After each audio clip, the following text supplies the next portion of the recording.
Der er sådan en ret stor begejstring for materialer i mange af de projekter, der kommer ud af tegnestuen.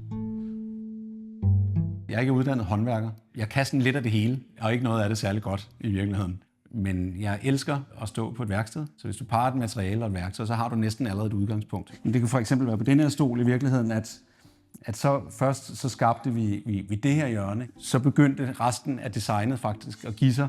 Det startede som en stol i stål, og Michael og jeg arbejdede med, at ryggen herop skulle have et stykke finer på, og så var der et lille stålrør heroppe, cirka den størrelse.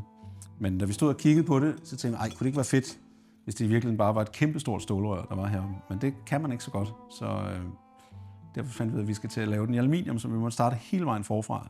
Men det er meget, meget ofte noget med at finde en detalje, finde en proces, finde en måde at bearbejde et materiale på, og så kommer designet faktisk derefter. Jeg vil ikke sige af sig selv, for det gør det bestemt ikke, men det kan være meget styrende for, hvordan designet ender med at blive.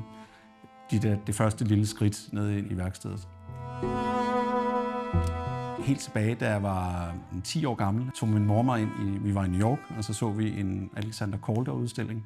Og da jeg blev teenager nogle år senere, så havde jeg 3 bøger, som var fuldstændig bladret i stykker. Og det var en bog om David Bowie, og det var en bog om Prince, og så var det en bog om Calder. Og jeg tror, mange af de ting, jeg laver, kan spores tilbage til næsten mere kunst end design.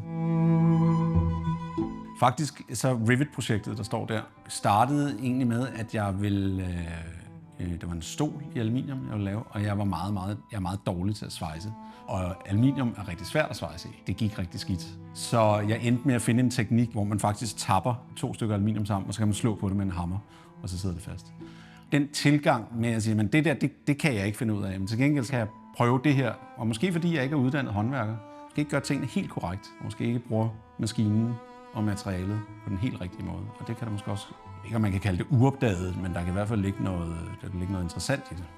Måske noget af det smukkeste i virkeligheden ved det her fag, det er, at man jo egentlig er generalist. Altså, så man, med et nyt projekt, så skal man sætte sig ind i, hvordan er det lige, man får det her materiale til at gøre sådan.